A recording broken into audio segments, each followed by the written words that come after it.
Hey guys, প্ৰথমে আপোনাক welcome কৰিছো জব এলাৰ্ট ডেস্ক ইউটিউব চেনেলত। তো মই আজি এই ভিডিঅ'ত আলোচনা কৰিম আসাম পাব্লিক সাৰ্ভিস কমিশনৰ পৰা ৰিকোয়াৰমেন্টৰ কাৰণে নোটিফিকেশন আহিছে আৰু তাৰে কমপ্লিট ডিটেইলছ মই আপোনাক এই ভিডিঅ'ত প্ৰভাইড কৰিম। ভিডিঅ'টো চোৱাৰ পিছত যদি কোনো ধৰণৰ কোৱেশ্চন থাকে আপুনি এই ভিডিঅ' কমেন্ট সেকশনত কমেন্ট কৰি দিব। আহক দেৰি নকৰি আজি ভিডিঅ'টো আৰম্ভ কৰিম। It is of Assam Fishery Department requirement 2025 ৰ কাৰণে চলি আছে ৰিকোয়াৰমেন্ট খিনি যত আপুনি এপ্লাই কৰিব লাগিব অনলাইন। তাৰ কমপ্লিট ডিটেইলছ মই আপোনাক এই ভিডিঅ'ত প্ৰভাইড কৰিম। প্ৰথমতে ভ্যাকেন্সি ডিটেইলছ খিনি চাই লওক। ডিপাৰ্টমেন্ট ৰিকোয়াৰমেন্ট আহিছে যেটো আসাম ফিচাৰী ডিপাৰ্টমেন্টৰ পৰা ৰিকোয়াৰমেন্ট আহিছে। নাম অফ পোষ্ট আছে আপোনাৰ ফিচাৰী ডেভেলপমেন্ট অফিচাৰৰ short form FDO fishery development officer. Total আপোনাৰ ভ্যাকেন্সি আছে 65 আৰু ভ্যাকেন্সি সমূহ ক্যাটেগৰি ওয়াইজ ডিভাইড কৰি দি আছে। এতিয়া চাওক জেনাৰেল ক্যাটেগৰি যদি আপুনি হয় তেতিয়াহলে আপুনি 39 পোষ্টৰ কাৰণে ৰিজাৰ্ভেশন পাব। ক্যাটেগৰি ওয়াইজ ডিভাইড কৰি দি আছে ভ্যাকেন্সি খিনি। যদি আপুনি OBC বা MOBC ক্যান্ডিডেট হয় তেতিয়াহলে আপোনাৰ কাৰণে আছে 14 পোষ্ট। যদি আপুনি SC ক্যান্ডিডেট হয় তেতিয়াহলে আপোনাৰ কাৰণে আছে 4 পোষ্ট। যদি আপুনি STP ক্যান্ডিডেট হয় তেতিয়াহলে আপোনাৰ কাৰণে আছে 6 পোষ্ট। নেক্সট আপুনি চাওক যদি আপুনি STH ক্যান্ডিডেট হয় তেতিয়াহলে আপোনাৰ কাৰণে আছে 2 পোষ্ট। এতিয়া চাওক পোষ্ট খিনিত এপ্লাই কৰিবলৈ আপুনি ফলো কৰিব লাগিব ক্ৰাইটেৰিয়া খিনি যিখিনি এলিজিবিলিটি ক্ৰাইটেৰিয়া লাগিব আপুনি পোষ্ট খিনিত এপ্লাই কৰোতে হেখিনি চাওক। প্ৰথমতে চাওক এলিজিবিলিটি ক্ৰাইটেৰিয়া খিনি কি এলিজিবিলিটি ক্ৰাইটেৰিয়া লাগিব আপুনি পোষ্ট খিনিত এপ্লাই কৰোতে। এনে চাওক প্ৰথমতে এডুকেশনাল কোৱালিফিকেশন খিনি চাই লওক। Candidate must have been আপুনি bachelor's degree in fisheries science আপুনি কমপ্লিট কৰা হ'ব লাগিব ডিগ্ৰী যিকোনো ৰিকগনাইজ ইউনিভাৰ্সিটিৰ পৰা কৰিব লাগিব approved by Indian Council Agriculture Researchৰ পৰা আপোনাৰ এপ্ৰুভেল থাকিব লাগিব যিকোনো ৰিকগনাইজ ইউনিভাৰ্সিটি যদি আপুনি কৰিছে। ঠিক আছে, আকৌ কৈ আছো আপুনি ব্যাচেলাৰ্স অফ ফিচাৰীজ সায়েন্স আপুনি ডিগ্ৰী কমপ্লিট কৰা হ'ব লাগিব যিকোনো ৰিকগনাইজ ইউনিভাৰ্সিটি লগতে আপোনাৰ এপ্ৰুভেল দিব লাগিব ইণ্ডিয়ান কাউন্সিল এগ্ৰিকালচাৰ ৰিসাৰ্চৰ পৰা। তেতিয়াহলে আপুনি পোষ্ট খিনি কাৰণে এলিজিবল হ'ব। নেক্সট চাওক আপুনি ফলো কৰিব লাগিব এজ লিমিট খিনি।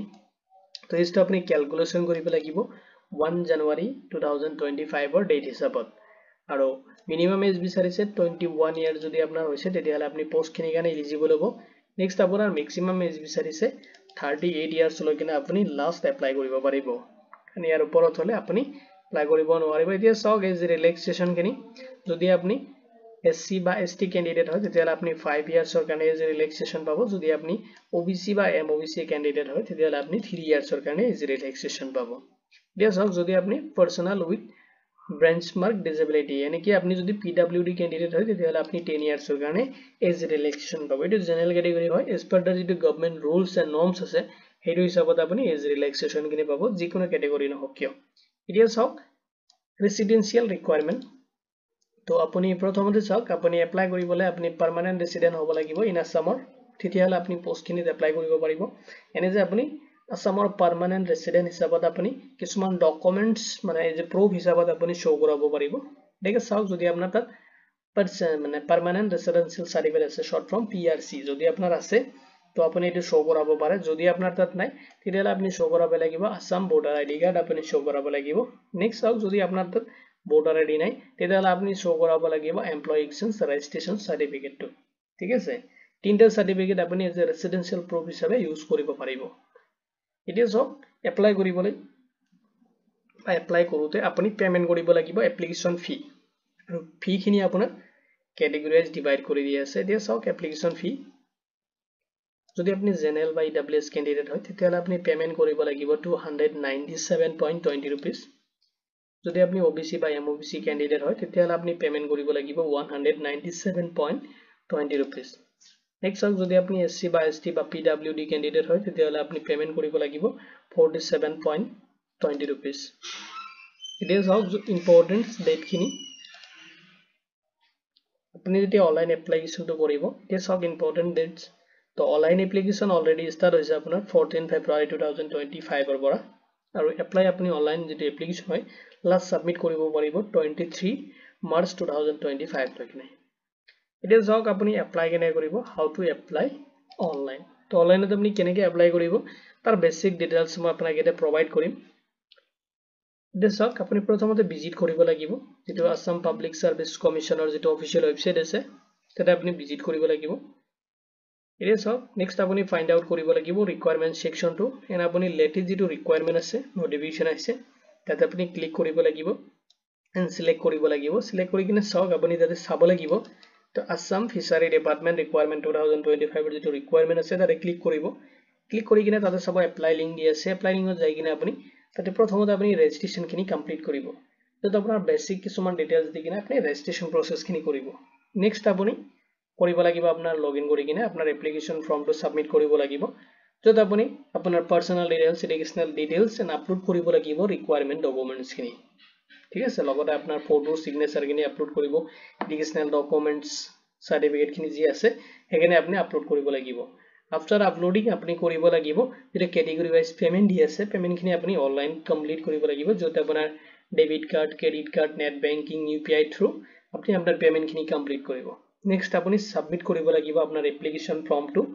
অনলাইনত তো সাবমিট কৰাৰ আগতে আপুনি ভালকে চাই লব যদি কোনো ধৰণৰ মিস্টেক আছে তো আপুনি কাৰেকচন কৰি লব নেক্সট আপুনি যদি কোনো ধৰণৰ মিস্টেক নাই তেতিয়া আপুনি ফৰ্মটো সাবমিট কৰিব যে ফিউচাৰ ৰেফাৰেন্সৰ কাৰণে আপোনাৰ যেটো মানে সাবমিট কৰাৰ পিছত এপ্লিকেশন একনলেজমেন্ট ৰিসিপ্ট লগতে আপোনাৰ যেটো পেমেন্ট ৰিসিভ হয় আপুনি তাৰ পৰা প্ৰিন্ট আউট কৰি দিব এতিয়া চাওক সিলেকশন প্ৰসেস তো আপোনাৰ সিলেকশন কেনেকৈ হ'ব সিলেকশন প্ৰসেসত প্ৰথমতে আপুনি ৰিটেন এক্সামিনেশন দিব লাগিব তো ৰিটেন এক্সামিনেশন হোৱাৰ পিছত আপুনি পাৰ্সোনাল ইন্টাৰভিউ হয় ইন্টাৰভিউ আপুনি ফেস কৰিব লাগিব নেক্সট আপোনাৰ ডকুমেন্টস ভেৰিফিকেশন হ'ব এতিয়া চাওক ইম্পৰ্টেন্স লিংক খিনি তো যদি আপুনি ইম্পৰ্টেন্স লিংক খিনি বিচাৰে তো এই ভিডিও ডেসক্ৰিপশনত মই jobalertskportal.blogspot.com তা আমাৰ পোৰ্টেল হয় তাতে আপুনি লিংকটো মই প্ৰভাইড কৰি দিম তাতে আপুনি ক্লিক কৰিলে আপুনি আমাৰ পোৰ্টেলত ৰিডাইৰেক্ট হ'ব আৰু হোৱাৰ পিছত তাতে সিস্টেমেটিক ডিটেইলছ খিনি আপুনি পাই যাব এতিয়া চাওক ইম্পৰ্টেন্স লিংক খিনি তাতে দিয়া আছে এতিয়া চাওক আপুনি কেনেকৈ এপ্লাই কৰিব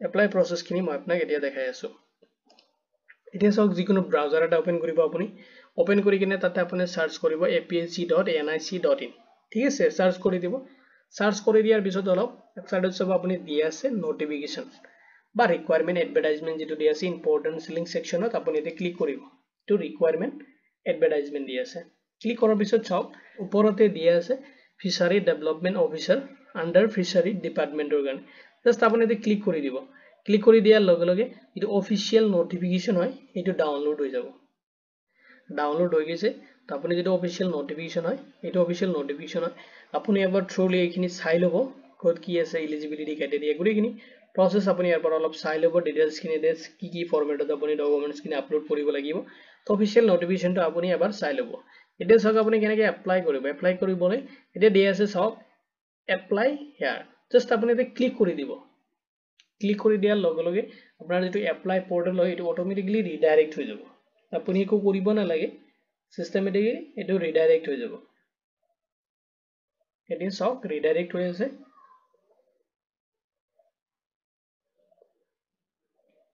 এতিয়া চাওক এপ্লাই পোৰ্টেলটো ৰিডাইৰেক্ট হৈছে যেতিয়া আপুনি এটো পেজত আহিব এতিয়া চাওক আপোনাৰ যেহেতুকে কোনো ধৰণৰ একাউন্ট ক্ৰিয়েট কৰা নাই এখানে আপুনি ৰেজিষ্টাৰ অপচনত ক্লিক কৰিব লগইনত নহয় লগইন আফটাৰ ৰেজিষ্টাৰ হোৱাৰ পিছত আপুনি লগইনত ক্লিক কৰিব তো ৰেজিষ্ট্ৰেচনত ক্লিক কৰাৰ পিছত ৰেজিষ্টাৰত এতিয়া চাওক এটো ৰেজিষ্ট্ৰেচন ফৰ্ম হয় এটো ৰেজিষ্ট্ৰেচন ফৰ্ম হয় এটো ওপেন হৈ যাব আপুনি চাওক প্ৰথমতে আপোনাৰ ফুল নেমটো দিব স্পাৰ্টা যেটো আপোনাৰ HSLC বা ষ্টেণ্ডাৰ্ড যেটো আপোনাৰ এডুকেশনাল কোৱালিফিকেশন হিচাপত আপোনাৰ নেম খিনি আছে আপুনি এটো ডিটেইলছ ফিল আপ কৰিব যিখিনি বেসিক ডিটেইলছ হয় বেসিক ডিটেইলছ খিনি আপুনি ফিল আপ কৰিব এন্ড ৰেজিষ্টাৰত ক্লিক কৰি দিব ৰেজিষ্টাৰ ক্লিক কৰাৰ লগে লগে আফটাৰ ৰেজিষ্ট্ৰেচন আপোনাৰ কমপ্লিট হৈ যাব তেতিয়া আপুনি লগইনত যাই কিনে লগইন কৰিব লাগিব যত আপোনাৰ মোবাইল নাম্বাৰ বা ইমেইল আইডি যেটো আপুনি তাতে ইউজ কৰিব valid email ID and valid mobile number আপুনি ইউজ কৰিব নেক্সট আপুনি এতে দিব লাগিব এন্ড আপুনি যেটো পাসওয়াৰ্ড সেট কৰিব এটো পাসওয়াৰ্ড দিব এতে ক্যাপচাৰটো আপুনি দেখা পাইছে মোৰ তাতে আছে বেলেগ আপোনাৰ তাত বেলেগ আহিব তো আপনি ক্যাপচাৰটো দিব দি কিনে জাস্ট লগইন অপচনত ক্লিক কৰি দিব